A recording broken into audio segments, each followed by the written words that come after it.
at least let me begin by thanking you personally for something, because last time you spoke, I was writing my own next book, and I was really stressed about it. I was actually going through panic that this time the world will find out just how incompetent I really am. And you told me about this therapist that you said saved your life. So I thought, I want to talk to that person. And not only did I interview her, I also started to see her once a week as a client.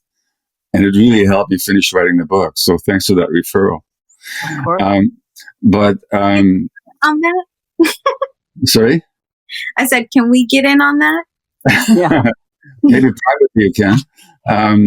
In any case, what unifies this panel is, apart from that, you're all powerful women, is the theme of trauma and its impacts, and authenticity and free expression. How you've all worked so hard to be the people that you are and to express who you are. And I'll begin with the statement that Jamie gave me when we talked last time, and you talked about the stunning hammer blows of conditioning. Yeah. But also about how the most important thing is the importance of freedom of the mind. So I'm just going to ask you, each of you, to tell me what freedom actually means to you, because I think you've all been both experienced the lack of it and worked very hard to achieve it in your own life. So just talk about freedom to me, each in your own words. Elisa, why don't we start with you? Such a good question. I think that, initially when I was in my addiction and when I was suffering from traumas that had piled up, whether the acute or chronic or otherwise, the freedom I felt, I felt suffocated. I felt small. And the last thing I felt was freedom. And at times I thought it was external means that were sort of keeping me from that sense of freedom, whether it was where I worked or what I was able to accomplish or what I wasn't. And what I realized, obviously, in getting sober and then doing my own trauma work and then going deeper and doing soul work, was that it was essentially that I had lost this freedom to connect to my soul, and that I had become disconnected from, the very essence of who I was. And once I found that again, that was it. That was the freedom that I had been looking for all my life. Thank you. Ashley, how about yourself? Thank you so much. It's really great to be here, and I'm very honored to be with these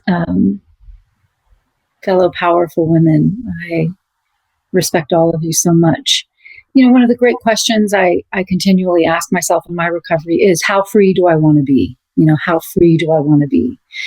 And the instant refrain that came to mind when you asked the question is, freedom from patriarchal domination, and freedom from patriarchal norms, and freedom from the fear of sexual coercion and sexual insult. And I can give you a really minor example. I'm reading a book right now by Bruce Chatwin, the great travel writer. My partner and I just finished reading in Patagonia. And so I went on to read songlines. And I'm trying to make up this word, which is about this anticipatory dread of sexism within the book. Because sometimes when he introduces female characters, he talks about their bodies or the shape of their bosom or the sheerness of their dress in a way that he doesn't talk about male characters. And he also states at the beginning of the book, when he got to sub-Saharan Africa, that he went straight to a brothel. And he talks about it in such a casual way. And it's like disincentivized me to want to read the book. And so, we live with these, of course, microaggressions as well as these cataclysmic,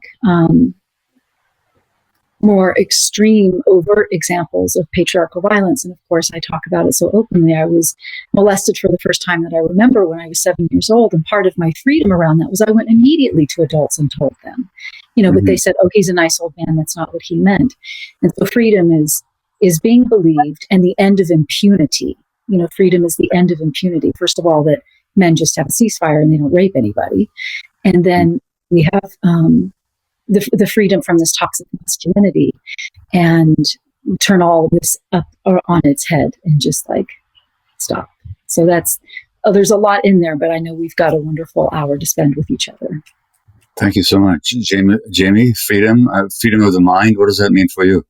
Well, I'm going to actually read you the quote. Forgive me for looking down for a second. Sure. Because Sure. it's important. It's from East of Eden. It's written by John Steinbeck. Yes. And it's right in the middle of the book. And it says, at such a time, it seems natural and good for me to ask myself these questions. What do I believe in? What must I fight for? And what must I fight against? Our species is the only creative species, and it has only one creative instrument, the individual and mind and spirit of a man. Nothing was ever created by two men. There are no good collaborations, whether in music, art, poetry, and mathematics, philosophy. Once the miracle of creation has taken place, the group can build and extend it, but the group never invents anything. The preciousness lies in the lonely mind of a man. And now the forces marshaled around the concept of the group have declared a war of extermination on the preciousness, the mind of man, by disparagement, by starvation, by repressions, forced directions, and the stunning hammer blows of conditioning. The free, roving mind is being pursued, roped, blunted, drugged. It is a sad, suicidal course our species seems to have taken. And this I believe, that the free, exploring mind of the individual human is the most valuable thing in the world. And this I would fight for, the freedom of the mind to take any direction it wishes undirected. And this I must fight against, any idea, religion, or government which limits or destroys the individual. This is what I am and what I'm about. I can understand why a system built on a pattern must try to destroy the free mind, for that is the one thing that can, by inspection, destroy such a system. That's what I'm about. That is my rallying cry. The freedom of the mind. The freedom of the mind to do it, as Ashley just said, freedom without these oppressed subjugation by others. The freedom to have my own mind is all I ever wanted. It's all I will ever fight for. And it is something worth fighting for. And so that is as important a writing as I've ever read in my life or ever will. And it literally is my guiding principle for the rest of my life.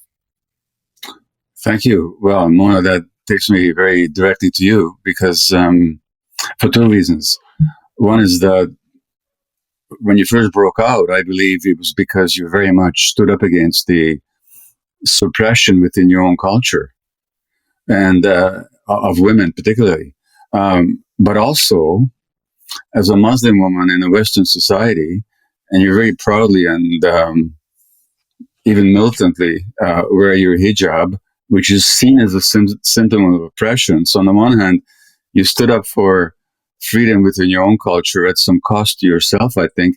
And at the same time, you're manifesting a lot of freedom by daring to wear something that to a lot of people seems incongruous. So speak to me about freedom from your perspective. Yeah, actually, when you first asked the question, it brought me to mind of something you said in the film. And you said that maybe there's something about being a minority in this particular culture that is so highly stressful that it deranges the immune system. And I'm somebody who struggles with an autoimmune condition.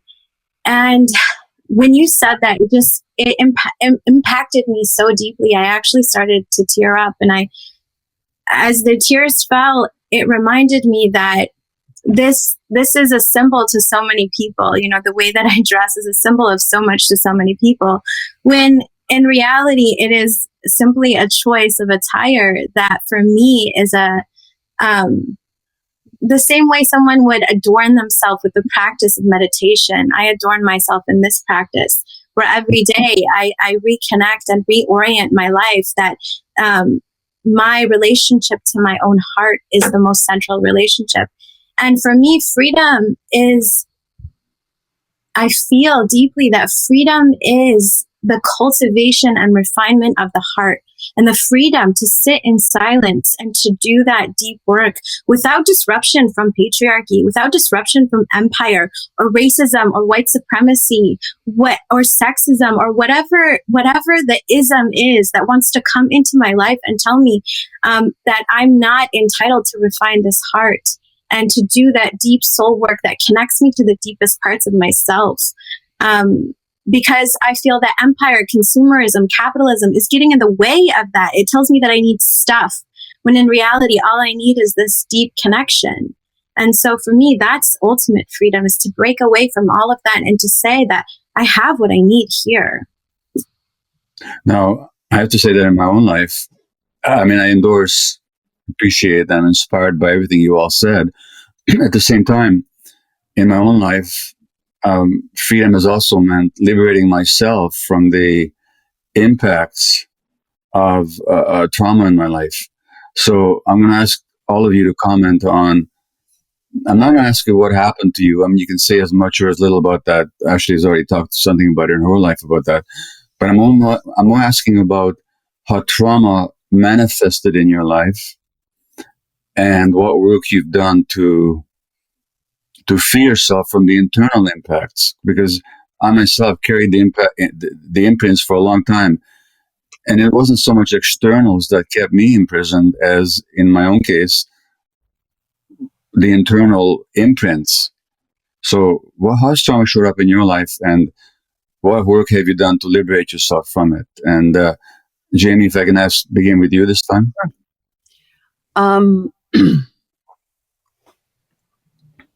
I think trauma creates silence. It made me very quiet. You all don't know me very well. I wish I knew all of you better. I admire you all very much. It made me compliant. And the freedom from that silence has been, for me, through both my recovery from opiate addiction and alcoholism, through a recovery program and the community of that program, which has given me a safe circle to express myself honestly, but also through psychotherapy. The safety that I have felt with the very person that Oh, I almost outed her. Whoops. Gabor. I know. No. I know, but I almost just outed her. That would be bad. But that you just mentioned, that gave me freedom to actually bring out the things that have caused me such pain my whole life. By the way, every human being has trauma. Every human being has pain. That is the nature of being human. We are human. We are contradictory. We are flawed, and we are hurt. And that is just the nature of being human. So that has worked for me, that the exploration of that in a safe space, both in a therapeutic environment as well as in a recovery environment, has made me feel safe, because in recovery, as many people here know, and certainly many people in the world know, there's a phrase, you're only as sick as your secrets. And trauma is a secret. And trauma creates silence. And I am silent no fucking longer. And that has been a liberation for me.